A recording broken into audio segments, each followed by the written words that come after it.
এলো রমজানের। আসসালামু আলাইকুম রহমতুল্লাহি ওয়া বারাকাতুহু। ইন্নাল হামদুলিল্লাহ ওয়াসসালাতু ওয়াসসালামু আলা রাসূলিল্লাহ ওয়া বা'দ। প্রিয় দর্শক, কাছে দূরে সমগ্র পৃথিবী জুড়ে যে যেখান থেকে এই মুহূর্তে উপভোগ করছেন, আপনাদের জন্যই সাজানো গুরুত্বপূর্ণ আয়োজন তারাবির সালাতে আল কোরআনের বার্তা অনুষ্ঠানটি নিবেদন করছে ওয়ালটন এয়ার কন্ডিশনার। প্রিয় দর্শক, আজকে আমরা পঞ্চম তারাবি আদায় করব ইনশাআল্লাহ। আজকের তারাবিতে কি কি রয়েছে সেই বিষয় নিয়ে আলোচনা করবার জন্য স্টুডিওতে রয়েছেন বাংলাদেশের খ্যাতিমান স্কলার আস-সুন্নাহ ফাউন্ডেশনের সম্মানিত চেয়ারম্যান শেখ আহমদুল্লাহ। আসসালামু আলাইকুম ওয়া রাহমাতুল্লাহি ওয়া বারাকাতুহু। ওয়া আলাইকুম আসসালাম ওয়া রাহমাতুল্লাহি ওয়া বারাকাতুহু। শেখ, কেমন আছেন? আল্লাহ ভালো, আলহামদুলিল্লাহ। আপনাকে আমাদের আজকের গুরুত্বপূর্ণ আয়োজনে স্বাগত জানাচ্ছি। ধন্যবাদ।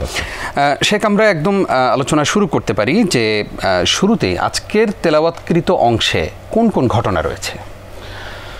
ধন্যবাদ আপনাকে। আজকে তেলাওয়াতকৃত অংশে সপ্তম পারা পুরা এবং অষ্টম পারার প্রথম অর্ধ তেলাওয়াত করা হবে, ইনশাআল্লাহ দেড় পারা তেলাওয়াত করা হবে। এবং এই দেড় পারাতে আমরা সূরা মায়েদার অবশিষ্ট অংশ, গতকালকে তারাবির পরে বাকি যেটুকু ছিল সেটুকু, এবং সূরা আনআম তেলাওয়াত করা হবে ইনশাআল্লাহ। এর মধ্যে উভয় সূরা জুড়ে যে ঘটনাবলী রয়েছে সেগুলো অনেকগুলো। পুরো কোরআনে কিন্তু প্রচুর পরিমাণ ইতিহাস, মানব জাতির ঘটনাবলী, শিক্ষণীয় বিভিন্ন ঘটে যাওয়া বিষয়গুলো সেগুলো তারা তুলে ধরেছেন। এর মধ্যে আমরা সূরা মায়েদার ৮৩ এবং ৮৫ নম্বর আয়াতের মধ্যে একটা ঘটনা দেখতে পাচ্ছি, যে সেখানে আল্লাহ রাব্বুল আলামিন মক্কায় নিপীড়িত মুসলমানদেরকে নবী সাল্লাল্লাহু আলাইহি সাল্লাম আল্লাহ তাআলা নির্দেশে তাদেরকে হিজরত করার নির্দেশ করেছিলেন হাবশায়, ইথিওপিয়াতে। সেখানে তারা যখন হিজরত করে গেছেন, বাদশাহ নাজাশী নবী করিম সাল্লাল্লাহু আলাইহি সাল্লামের পাঠানো সেই প্রতিনিধি দলের মুখে কণ্ঠে আল্লাহর কালাম শুনে তিনি আপ্লুত হন, চোখের পানি ফেলেন, এবং তিনি সদিচ্ছার কারণে তিনি তাদেরকে আশ্রয় দেন সেখানে। এবং সেখানে নবী করিম সাল্লাল্লাহু আলাইহি সাল্লামের শত্রু মক্কাতে মুশরিক যারা ছিল, যারা তাদেরকে নিপীড়ন করছিল, তারা কিন্তু সেখানে বাদশাহ নাজাশীর কাছে নবী সাল্লাল্লাহু আলাইহি ওয়াসাল্লাম সম্পর্কে ভুল বার্তা দিতে চেয়েছিল, কিন্তু তিনি সেটা ধরে ফেলেন এবং আল্লাহ তাআলা তাকে ঈমানের দৌলত দ্বারা ধন্য করেন। সেই ঘটনাটা তারা উল্লেখ করেছেন। এরপরে সূরায়ে একই সূরার মধ্যে আমরা দেখতে পাই, অর্থাৎ সূরা মায়েদার মধ্যে ১১২ থেকে ১১৫ নম্বর আয়াতের মধ্যে আরেকটি ঘটনা আসছে, যে ইহুদিরা তারা আল্লাহ নবী ঈসা আলাইহিস সালামের কাছে অলৌকিকতা চান, যে আপনি আল্লাহ যে নবী তার প্রমাণ দেন, আপনি অলৌকিকতা দেখান, এবং তারই অংশ হিসাবে আপনার বড় প্লেট ভর্তি খাবার চেয়েছে তারা আল্লাহর তরফ থেকে। সেই ঘটনা আল্লাহ তাআলা এখানে উল্লেখ করেছেন। আর এরপরে পরের সূরাতে, অর্থাৎ সূরা আনআমের ৫২ নম্বর আয়াতে আল্লাহ রাব্বুল আলামিন নবী করিম সাল্লাল্লাহু আলাইহি সাল্লামের মজলিসে সব ধরনের সমাজের মানুষ বসতো, দিনহীন, খেটে খাওয়া, শ্রমজীবী মানুষ, শিক্ষিত, অশিক্ষিত, সব ধরনের মানুষ। ইসলাম মূলত সাম্যের প্রতীক। পৃথিবীতে সাম্য প্রতিষ্ঠা ইসলামের অন্যতম একটা লক্ষ্য ছিল। নবী করিম সাল্লাল্লাহু আলাইহি সাল্লামের দরবারে যখন, তার কাছে যখন কৃতদাস, এরকম দরিদ্র মিসকিন শ্রেণীর মানুষরাও বসতো, মক্কার অভিজাত শ্রেণীর মুশরিকেরা তারা আবদার করলো যে এদের কারণে আমরা আপনার কাছে যেতে পারি না, আপনার যে কথাগুলো, আপনার আদর্শের কথা, এটা আমরা শুনতে চাই, কিন্তু আপনি এদেরকে সরালে আমরা বসতে পারি, আমরা তো এদের সাথে বসতে পারি না, প্রটোকলে চায় না। তো তাদের এই আবদারকে আল্লাহ তাআলা কঠিনভাবে সমালোচনা করেছেন। সেই ঘটনার এখানে উল্লেখ করা হয়েছে যে আল্লাহ তাআলা তার রাসূলকে সবার জন্য নবী রাসূল করেছেন, এখানে কোনো ভেদাভেদ করা যাবে না। আমরা দেখি ৫ ওয়াক্ত নামাজও আল্লাহ তাআলা একই সিস্টেম রেখেছেন। তো সেই গুরুত্বপূর্ণ ঘটনা এখানে উঠে এসেছে। ঠিক একইভাবে সূরা আনআমের ৭৪ থেকে ৮১ নম্বর আয়াতে আরেকটি ঘটনা উঠে এসেছে, যেটা যে ইব্রাহিম আলাইহিস সালাম তিনি তার জাতিকে শিরক থেকে বাঁচাবার জন্য অভিনব সব উপায়ে যুক্তি তুলে ধরেছিলেন। তিনি আল্লাহর বড় বড় সৃষ্টি যখন আসে, এক একটা সৃষ্টিকে দেখে বলতেন যে রব হলে এ হতে পারে, কিন্তু সেই সৃষ্টি যখন দেখে যে একসময় তারও পতন ঘটে, সূর্য যখন একসময় ডুবে যায়, চাঁদ যখন একসময় হারিয়ে যায়, তখন তিনি একটা একটা করে সবগুলোর নাম ধরে ধরে বলছিলেন যে একে রব মানা যায়, কিন্তু এও নিজেও তো পতিত হয়ে যাচ্ছে, এ নিজেও তো হারিয়ে যাচ্ছে, তাহলে যে নিভে যায়, যে হারিয়ে যায়, সে আবার রব হয় কীভাবে? এভাবে তিনি তার জাতির কাছে যুক্তি তুলে ধরেছেন যে আসলে মহান আল্লাহ বা সৃষ্টিকর্তা তিনি সেই সত্তা যার শুরু নাই, যার শেষ নাই, যিনি হারান না, যিনি ক্ষয় হন না, তিনি একমাত্র স্রষ্টা হওয়ার উপযুক্ত। আর মানুষ যাকে উপাস্যক হিসাবে পৃথিবীতে গ্রহণ করেছে, সেটা প্রতিমা হোক, বিভিন্ন মানুষের তৈরি করা উপাস্য হোক, তার কোনোটা যে সঠিক নয় সেটিকে তিনি চমৎকার এবং ক্ষুরধার যুক্তির মধ্য দিয়ে তুলে ধরেছেন। সেই ঘটনা আল্লাহ তাআলা উল্লেখ করেছেন। আমরা ঘটনাগুলো জানলাম, এবার আপনার কাছে জানতে চাই আজকের তিলাওয়াতে কোরআনের হাফেজগণ তাদের সুললিত কণ্ঠে আমাদেরকে যে তিলাওয়াত শোনাবেন সেই অংশে আল্লাহ তাআলা কোনো আদেশ নিষেধ দিয়েছেন কি? পুরো কোরআন জুড়েই আলহামদুলিল্লাহ আল্লাহ তাআলা প্রচুর পরিমাণে আদেশ এবং নিষেধ দিয়েছেন। আবার একটা জিনিস আপনি নিশ্চয়ই খেয়াল করবেন যে পুরো কোরআনেই কিন্তু কিছু কিছু আদেশ আছে যেগুলো আল্লাহ তাআলা বিভিন্ন জায়গায় রিপিট করেছেন। একই নির্দেশ, যেমন আল্লাহকে ভয় করার নির্দেশ আজকের তেলাওয়াতকৃত আয়াতে আছে, সূরা মায়েদার ৮৮ নম্বর আয়াতে আছে। এই একই নির্দেশ আল্লাহ তাআলা কোরআনে বিভিন্ন জায়গায় দিয়েছেন। এখান থেকে আমরা বার্তা গ্রহণ করতে পারি যে বিষয়টা আল্লাহর কাছে গুরুত্বপূর্ণ, সেই জন্য আল্লাহ সুবহানাহু ওয়া তাআলা এটাকে বারবার করে আমাদেরকে বলেছেন। তো আজকে তেলাওয়াতকৃত আয়াতগুলোতে অংশে যে আদেশগুলো রয়েছে এর মধ্যে আল্লাহকে ভয় করার আদেশ, শপথ করলে সে শপথ যেন রক্ষা করা হয় সেটার আদেশ, আল্লাহ এবং তার রাসূলের অনুসরণ করার আদেশ, সালাত আদায় করার আদেশ, নামাজ পড়ার আদেশ, নেককারদের পদাঙ্ক অনুসরণ করা, নেককার এবং ভালো মানুষদেরকে অনুসরণ করার নির্দেশ, আল্লাহর ইবাদত করার নির্দেশ, ওহীর অনুসরণ করার নির্দেশ, মুশরিকদের অগ্রাহ্য করার নির্দেশ, প্রকাশ্য গোপন সব ধরনের পাপ কাজ, পাপাচার সেটা বর্জন করার নির্দেশ আল্লাহ তাআলা দিয়েছেন। ঠিক একইভাবে সীমা লঙ্ঘন এটা করতে আল্লাহ তাআলা নিষেধ করেছেন। আল্লাহ যা হালাল করেছেন সেটাকে যেন কেউ হারাম না করে সে বিষয়ে নিষেধ করেছেন। এহরাম অবস্থায় শিকার করতে নিষেধ করেছেন, ওই চৌহদ্দির মধ্যে হজরত অবস্থায়, এহরামরত অবস্থায়, এবং অপ্রয়োজনীয় প্রশ্ন করতে নিষেধ করা হয়েছে, যে প্রশ্ন আসলে কোনো মানে নেই এরকম প্রশ্ন অবান্তর। ভিন্ন ধর্মাবলম্বীদেরকে গালমন্দ করতে নিষেধ করা হয়েছে, তাদের উপাস্যদেরকে গালমন্দ করতে নিষেধ করা হয়েছে, তাদেরকে গালমন্দ করতে নিষেধ করা হয়েছে, সংশয়গ্রস্ত যারা তাদের অন্তর্ভুক্ত হতে নিষেধ করা হয়েছে, যে আমরা যেন হেজিটেশনের মধ্যে না পড়ি। মুসলমানদের ইমানদেরকে দুর্বল করার জন্য আজকাল অনেক সংশয় সৃষ্টি করে ইসলাম বিদ্বেষীরা, নাস্তিকেরা, বিভিন্ন মানুষেরা। তো সংশয়গ্রস্তদের অন্তর্ভুক্ত যেন আমরা না হই, হেজিটেশনের মধ্যে না থাকি। অপচয় করতে আল্লাহ নিষেধ করেছেন, শয়তানের অনুসরণ করতে আল্লাহ নিষেধ করেছেন, অবিশ্বাসীদের প্রবৃত্তির অনুসরণ করতে মুসলমানদেরকে আল্লাহ তাআলা নিষেধ করেছেন। তো এই হলো মোটামুটি আজকের আদেশ এবং নিষেধগুলোর তালিকা। আজকের তেলাওয়াতকৃত অংশে কোনো বিধান কি রয়েছে আমাদের জন্য? আজকে আমরা দুটি বিধানের কথা নির্দিষ্ট করে বলতে পারি। এর মধ্যে একটা হলো সূরা মায়েদার 89 নম্বর আয়াতে, সেটি হলো শপথ ভঙ্গের কাফারা এবং ক্ষতিপূরণ হলো দাসমুক্তি, কৃতদাস মুক্তি। কৃতদাস না পাওয়া গেলে মুক্তির অপশন না থাকলে সেক্ষেত্রে 10 জন মিসকিনকে খাদ্য দান করতে হবে। আর সেটাও যদি কেউ দিতে না চান তাহলে সেক্ষেত্রে থার্ড আরেকটা অপশন তার জন্য আছে, 10 জন মিসকিনকে পোশাক দিতে হবে।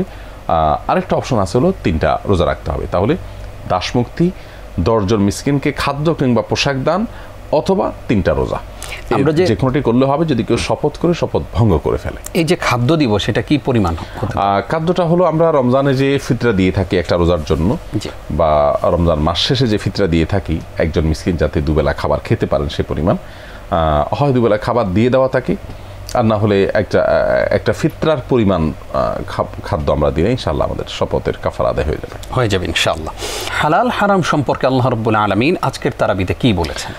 আজকে হারাম এবং হালালের তালিকা প্রসঙ্গে বলেছেন, যদিও প্রসঙ্গত বলে রাখা ভালো, আল্লাহ তাআলা কোরআনে কারিমে মৌলিকভাবে বলেছেন হারামের তালিকা আছে। আল্লাহ বলেছেন এটা এটা হারাম, হুররিমাত আলাইকুমুল মাইতাতু ওয়াদ-দামু ওয়া লাহমুল খিনজিরি। আল্লাহ তাআলা বলেছেন তোমাদের জন্য এটা এটা এটা এটা হালাল, তালিকা দিয়েছেন। এরপরে আল্লাহ বলেছেন ওয়া উহিল্লা লাকুম মা ওয়ারা'a যালিকুম, এই যে তোমাদের জন্য হারামের তালিকা দেওয়া হলো, এর বাইরে যেগুলো আছে তার সবগুলো তোমাদের জন্য হালাল করা হয়েছে। তো এখান থেকে বোঝা যায় ইসলাম আসলে মানুষের জন্য সহজ করতে চায় সব কিছুকে। আল্লাহ বলেছেন ইউরিদুল্লাহু বিকুমুল ইউসরা ওয়া লা ইউরিদু বিকুমুল উসরা, আল্লাহ কঠিন করতে চান না। এই জন্য আল্লাহ তাআলা হারামের তালিকা দিয়েছেন, হালালের তালিকা দেন নাই। মানে হালাল সব, হারাম খুব সীমিত, সেজন্য হারামের তালিকা উল্লেখ করে বলছেন বাকি সবই হালাল। তাহলে পৃথিবীতে সব কিছু মানুষের জন্য আল্লাহ সৃষ্টি করেছেন। এখানে আজকের তেলাওয়াতকৃত আয়াতগুলোতে বা তেলাওয়াতকৃত কোরআনের অংশে মূলত আমরা মদ, জুয়া এবং প্রতিমার বেদী এবং জুয়ার তীর এগুলো হারাম হওয়ার কথা জানি। জুয়া বিভিন্নভাবে হয়ে থাকে, তীর ফেলে যেটা পড়েছে ওইটাই আমার ভাগ্য, এভাবে ভাগ্য নির্ধারণ করা, বা জুয়ার তীর সেটা প্রতিমার বেদী, এবং মদ এবং জুয়া এগুলোকে হারাম করা হয়েছে আজকে সূরা মায়েদার 90 এবং 91 নম্বর আয়াতে। জি। আর এহরামরত অবস্থায় আমাদেরকে সামুদ্রিক মাছ শিকার এবং খাওয়াটাকে হালাল করা হয়েছে। এছাড়া অন্য যে স্থল প্রাণী আছে সেগুলো শিকার করতে আল্লাহ তাআলা নিষেধ করেছেন। এটা আছে সূরা মায়েদার 96 নম্বর আয়াতে।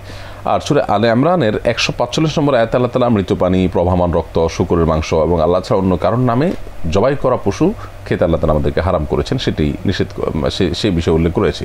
হুররিমাত আলাইকুমুদ দামু ওয়ালাহমুল খিনজির আল মাইতাতু ওয়াদ-দামু ওয়ালাহমুল খিনজির ওয়া মা উহিল্লা লিগাইরিল্লাহ, আল্লাহ তাআলা বলেছেন এই কয়েকটা হারাম, অর্থাৎ মৃত প্রাণী, প্রবাহমান রক্ত, শূকরের গোশত এবং আল্লাহ ছাড়া জবাই করা হয়েছে যে সমস্ত পশু সেগুলোর গোশত, এই কয়েকটা জিনিসকে হারাম করা হয়েছে।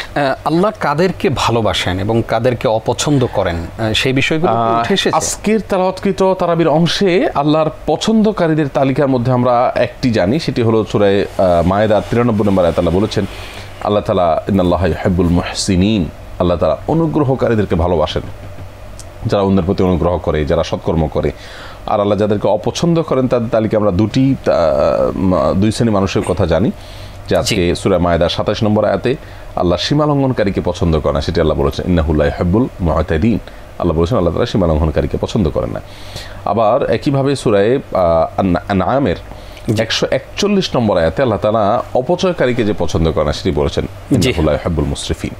জাযাকাল্লাহ খাইর উস্তাজ। আরও কিছু বিষয় আছে, সেগুলো নিয়ে আমরা ফিরবো ইনশাআল্লাহ ছোট্ট একটি বিরতির পর। ইনশাআল্লাহ।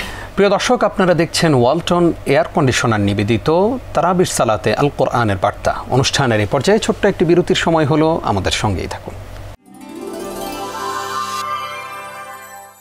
প্রিয় দর্শক, আপনাদেরকে আরও একবার স্বাগত জানিয়ে শুরু করছি তারাবির সালাতের পূর্বে আমার আপনার জন্য গুরুত্বপূর্ণ আয়োজন, পুরো মাহে রমজান জুড়েই যেটা আমরা উপভোগ করব ইনশাআল্লাহ। ওয়ালটন এয়ার কন্ডিশনার নিবেদিত তারাবির সালাতে আল কোরআনের বার্তা গুরুত্বপূর্ণ আয়োজনে কথা বলছেন শেখ আহমদুল্লাহ। শেখ, আপনাকে আরও একবার স্বাগত। ধন্যবাদ। শেখ, আজকে হাফেজ সাহেবগঞ্জ যে তেলাওয়াত করবেন, আমরা দেখতে পাচ্ছি যে অনেকগুলো নবীর নাম পরপর আয়াতে এসেছে, এই বিষয়ে যদি কিছু বলতেন। ধন্যবাদ আপনাকে। আমরা আজকে তেলাওয়াতকৃত আয়াতে বেশ কয়েকজন নবীর নাম একসাথে দেখেছি। অবশ্যই এখানে প্রসঙ্গত বলে রাখতে পারি, আমরা কোনো নবী রাসূল যাদেরকে আল্লাহ তাআলা পাঠিয়েছেন তাদের আলোচনা করেন, আল্লাহ তাআলা উল্লেখ করেছেন। আবার অনেক নবী রাসূলগণ আছেন যাদের আল্লাহ তাআলা উল্লেখ করেন নেই তাদের কথা। আল্লাহ বলেছেন তার রাসূল সাল্লাল্লাহু আলাইহি ওয়াসাল্লামকে মিনহুম মান কাসাসনা আলাইক ওয়া মিনহুম মান লাম নাকসুস আলাইক, হে রাসূল কিছু নবী রাসূলদের ঘটনা আপনার কাছে আমি বর্ণনা করেছি, আবার কিছু আছেন যাদের ঘটনা আপনার কাছে বর্ণনা করিনি। তো একজন মুসলমান আসলে সব নবী রাসূলদের প্রতি ঈমান আনবেন, সেটা কোরআনে তাদের আলোচনা থাকুক আর না থাকুক। পুরো কোরআন জুড়ে আমরা 25 জন নবী রাসূলের নাম আলোচিত হয়েছে জানি। এর মধ্যে আমরা আজকে সূরা আনআমের 4টি আয়াতে মোট 18 জন নবীর নাম আলোচিত হয়েছে, সেটি আমরা দেখলাম। সূরা আনআমের 83 থেকে 86 এই 4টি আয়াতের মধ্যে আল্লাহ রাব্বুল আলামিন 18 জন নবীর নাম পরপর উল্লেখ করেছেন। এটা সাধারণত একটি ব্যতিক্রম ঘটনা। আজকে আমাদের দর্শকবৃন্দ যখন তারাবির সালাতে মনোযোগ দিয়ে তেলাওয়াত শুনবেন, নিশ্চয়ই দেখবেন যে পরপর অনেক নবী রাসূলের নাম একসাথে এসেছে পুরো কোরআনে। এইভাবে ধারাবাহিকভাবে আপনার কয়েকটা আয়াতে সর্বসাকল্যে প্রায় 18 জন নবীর নাম একসাথে উল্লেখ। পুরো কোরআনে যেখানে 25, সেখানে 4টি আয়াতে 18 জন। বিষয়টা একটু আসলেই বেশ নজরে পড়ার মতো। আমাদের সালাতে মনোযোগ রাখতেও সুবিধা হবে আমরা যখন এই আয়াতটা প্রতি খেয়াল রাখবো। তো সমস্ত নবী রাসূলদের আলোচনা করে কোরআনে মূলত যে বার্তা আমাদেরকে দেওয়া হয়েছে সেটি হলো যে সমস্ত নবী রাসূলগণ তাওহীদের পথে মানুষকে দাওয়াত দিয়েছেন। সবাই কিন্তু সত্যের পথে দাওয়াত দিতে গিয়ে বাধাগ্রস্ত হয়েছেন, কিন্তু তারা সবাই দৃঢ়পদ ছিলেন। শেষ হাসি তাদেরই ফুটেছে মুখে এবং তাদেরকে আল্লাহ তাআলা চূড়ান্তভাবে সফল কাম হয়েছেন। আমরা যেন তাদের পথেই অনুসরণ করি এবং চলি, সেই নির্দেশনা মূলত আল্লাহ তাআলা আমাদেরকে দিয়েছেন। জি, ঈমান আকীদা সম্পর্কে আজকের আয়াতগুলোতে কোনো কিছু বলা আছে কিনা? পুরো কোরআনেই আসলে আমরা যে বিষয়গুলো নিয়ে আলোচনা করছি ঘুরে ফিরে এই বিষয়গুলোই থাকে। এর ভিতরে ঈমান আকীদার বিষয়ে একটি বিষয় আমরা এর আগে আলোকপাত করেছি যে আল্লাহ তাআলা কোরআনে এর আগে সম্ভবত কোনো একটা তারাবিতে আমরা আলোকপাত করেছি যে গায়েব আল্লাহ ছাড়া কেউ জানেন না, অদৃশ্যের সব কিছুর ইলম এবং নলেজ শুধু আল্লাহরই আছে। এ বিষয়ে আল্লাহ রাব্বুল আলোকপাত করেছেন, সেটা আজকের তারাবিতে তেলাওয়াতকৃত আয়াতে সূরা আনআমের 2 জায়গায় আল্লাহ তাআলা আলোচনা করেছেন। তার একটা হলো 50 নম্বর আয়াতে, একটা হলো 59 নম্বর আয়াতে। আচ্ছা, দুটি আয়াতে আল্লাহ তাআলা জানিয়েছেন যে গায়েব আল্লাহ ছাড়া কেউ জানেন না, এমনকি রাসূলও জানেন না।